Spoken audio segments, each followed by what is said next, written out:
Yes. Yeah, you guys matched or held Fresno State to matching its lowest field goal percentage of the season. I guess just defensively, what were you guys kind of looking to exploit there, and just where did you kind of? Just trying to pressure. They play similar to Louisville, a lot of the same stuff. Um, and but what's good about it, they shot 30% at half and like 15, 16, 70%, 17% from the three. And we're only up 10 because we missed every shot. We took bad shots, but we missed some what that happens. Can you just stay locked in and making sure you're not now missing a shot or turning it over and then breaking down on defense? That kills your team. Just whatever happens, move on. There's no one on this team where you say, well, he's coming out when he makes mistakes. No, unless you don't dive on the floor, or you don't run back or something like that. But missed shots, it's like DJ. I was so happy for DJ. Missed every shot to start the game. No, I'm not saying like every other shot. Every shot. But he kept shooting. He kept shooting. And I told him at halftime, that shows that the battle you have with your side, it ain't a battle with me. I'm not taking guys out when they miss. But it's, now, what if there's 4 minutes in a game and he's missed 3 in a row? Probably take him out. But it has nothing, it's the game, not him or anybody else. So I'm just trying to tell them the battles they have. You want to play better? Do all the easy things. Go really hard, like sprint the floor. Don't let a kid outrun you and seal you and then you foul. Well, that's easy. Just outrun them. That's an easy thing. How about you offensive rebound attempt? So the shot goes up and you don't accept being blocked out. That's not skill. How about you dive on the floor and you get the ball? You grab it with 2 hands. You're not worried about getting hit. That stuff is easy because it takes no skill, but it's hard. How about rebounding in traffic? How about blocking out to keep us, your man's not running in there? That's easy. You don't take skill. Well, then do that stuff, and then you miss a couple shots, it doesn't faze you. But you get the guy running by, dunking on you. You go for a ball, he grabs it, throws it ahead. You miss 2 shots, and then you don't block out. Or now you know what I'm saying? I'm just trying to get guys to say, look, keep playing, play. The way we're playing, you should have fun. Now, the only reason you don't have fun is because you got so much on your head. You're just so much on your shoulders, the weight of the world. You can't play basketball that way. You can't. You're not worried about it. Just go. Yeah, and you mentioned it a little bit there, but you guys started the second half on a 22-6 extended run. Was it just a matter of hitting more shots, or was there anything you guys did differently coming out of halftime to get better looks or anything like that? We just, against their zone, like they hadn't played one possession of zone. But we said, what does that mean? They're probably going to play some zone today. And they did. And it was a little bit of a funky zone, so it took us a minute to figure out. And then DJ got corners, and then we knew where we could attack it a little bit. But Carter made shots. DJ made shots. Made a couple breakouts, and put more. When you're making shots, it even puts more pressure on their offense. And then our defense becomes smothering because it's more basket, stop, rebound, throw ahead, dunk. Now, when you pressure, the importance of that possession for that other team becomes off the charts. And now our defense is even better. Acuff with 8 assists tonight, back-to-back games, now close to double-double. 18 of the last 2 games, are you seeing, is he giving you a better balance of facilitating setup and scoring? Yeah, I think he's doing terrific. And today, where he tried to force some shots against, like he just didn't see it. Today on a drive, Carter says, one more. He was going to try to shoot it. When he heard it, he just got rid of it. He reacted to it. Carter makes it 3. But it was, like I said, I'm looking at us right now saying, you know what? I got a pretty good team. I've said it from day one. I got a pretty good team. We just got different things we're going to have to do to make this what it needs to be. Some of it's me trying to figure out stuff. Other stuff is The first battle you have is not with the opponent. It's not with the coach. It's with yourself. That's the first battle. And overcoming that, playing after you miss a shot or two, you can still play. Doesn't affect you. We're dealing, again, these are the greatest kids, and I'll say it again. Isaiah, I want to find more time for him. Okay? What does that mean, though, you basketball bennies? If he gets more time, Gain some separation. Someone else isn't? good. So someone else gets less time. He gets more time, someone gets less time. Or I can go to the NCAA and see if they can add 5 minutes to the game. Maybe they'll add 5 minutes and we'll be fine. So, but I'm in practice with Isaiah every day. I got to get him more locked into practice, more focused, so we're all confident putting him in. Like, he's got to build my confidence in him by how he performs in practice. The team loves him. The team absolutely respects him. And they were happy for him. For him, it's a great team to play on because they respect him, they like him, and they really think he can play. Follow-up, back-to-back wins with big crowds, and now you've got Texas Tech, I guess the rematch in a week to get prepared. Is your team where you would like it to be now getting into December with more of these big matchups coming up? Well, it was the game at home where our fans and came early and all that arena, what it was and how it helped us get over the hump. That was a big thing for the players mentally because, yes, we could have beat Michigan State. It was a point with, 2 minutes to go or less? We were up 4 with how much time left against Duke, or 3, whatever it was. I mean, we could have beaten them, but you got to beat somebody for your own psyche. And that's why winning that game was good. Now we got tough games coming up. You know what we got? Bang. They're coming back to back. But I said the best thing that's happened to us is play this kind of schedule. If your team is good, throw the gauntlet, learn. You're playing for the end of the year anyway. My teams always play for March. That's the whole ball of wax.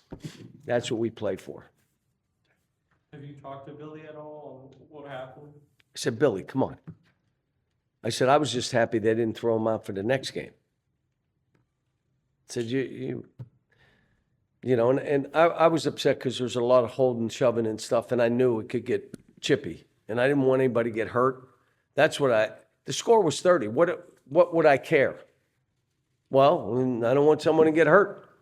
If it gets rough like that, call it, because, these guys they got pride.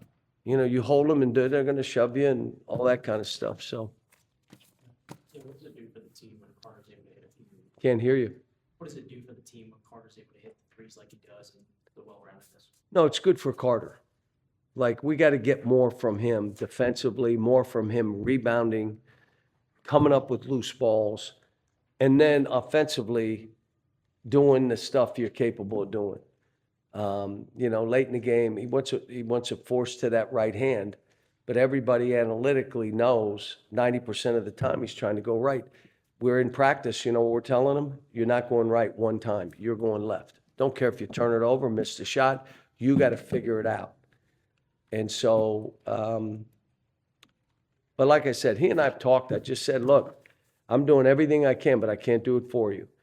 He's playing good. I want him to be great. I want him to be the best offensive rebounder we have because he runs. I want him to fly up and down the floor so he can finish. I want him, when he's open, shoot balls. I'm not telling you not to shoot. But again, he's playing good. I just want him to be great. Coach, you always talk about coming to these North Little Rock and doing these games, and we just had a chance to talk to Carter, and he said, you know what? Better crowd than last year, and it kind of felt like Bud Walton Arena. I mean, what does that do for the team to come over here and see this crowd?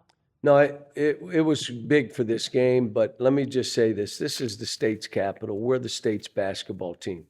We need to be playing here.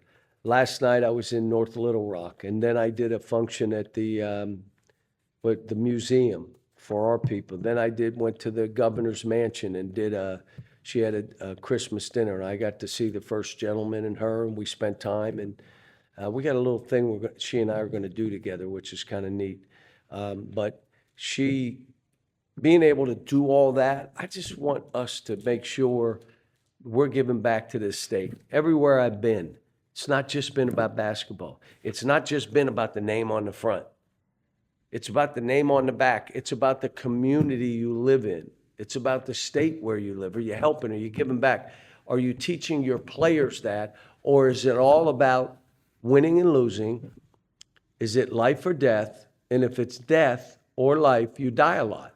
Now you die. They look at you and they say, geez, you look like you're dying. Because you're not making it about what this should be about, the kids. It should be about them and what you're teaching and what you're trying to do. But being here, that's why we did it. And that's why we'll continue to do it. And JJ, I think, is okay. I think you all saw, I talked to his dad today. Tried to get a hold of him last night. I talked to his little brother, but talked to his dad today. Coach, just how important is it, people look at the schedule, they might have skimmed over a game like this, a smaller game compared to the quote-unquote bigger opponents that you play on your schedule. How important was this one today to beat one of those smaller teams?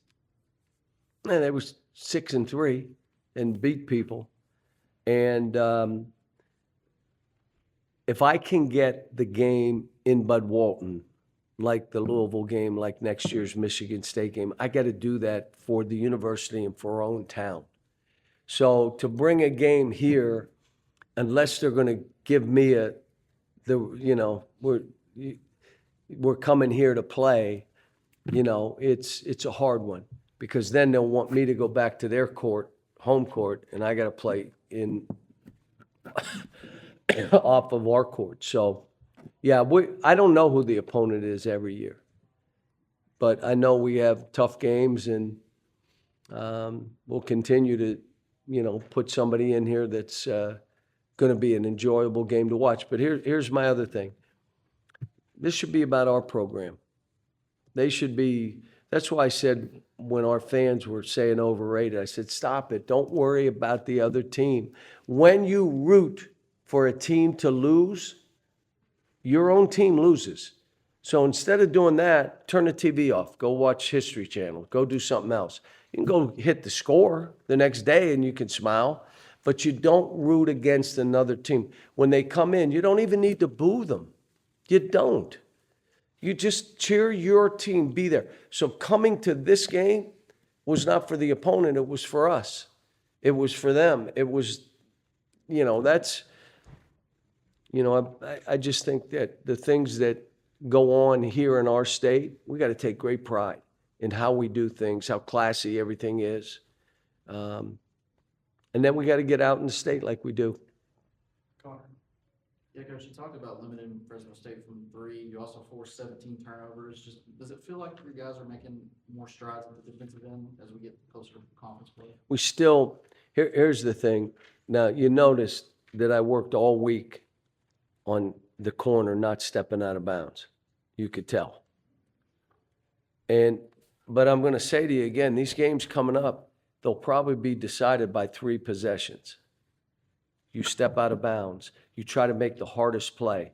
You look and DJ's open and you look away and throw it into the seats. Why would you do that? How about this thought? Throw it right to him. So 3 possessions, we got to just keep coaching. The guys that I sat down and did film with the last game played their best games. And I sat down and went over, here are the other things you could have done to make the game even better for yourself and for us. So, last one. Looking around at scores of college basketball, I don't know if you, but Michigan State, Duke, close one today. Louisville bounces back against a ranked Indiana team. Kentucky throttle against a ranked Gonzaga team. Any thoughts about any of the landscape? Somebody told me Purdue lost today. And Purdue, to Where Ohio at? State. Who's that, man? At home. I mean, it's crazy.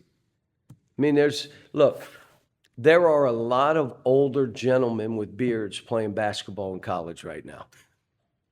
There are. So the one that's crazy is the guy comes in and he's waving to his kids. up in the seats. And you're like, wait a minute, the guy got 2 kids. He's still playing college basketball. Crazy thing, he's using NIL for his first wife's alimony. And now he's still playing college basketball. Are we nuts? So now you have these kind of games and these kind of scores. That team is really old. My guess is, again, we're probably the youngest team in the SEC. We'll be one of the 3 youngest teams in the SEC. Those teams are old. Last year, every team was old in our league. They were old. And so now you're going to have those kind of things. And you're also going to have a team like a Fresno beat somebody because they got all grad students, seniors, and their average age is 25. And your average age is 19 or 20. It's 5 years. And it's not just physically. It's mentally, being through wars. So until we fix the eligibility thing, this is what it is. And 1 game in the NCAA tournament now, been that way for a while, where before it wasn't that way. You get up 10 on somebody, 15 in the NCAA, it was over. Now, 20 points, and you're like, oh man, I hope we can hold on. Thanks.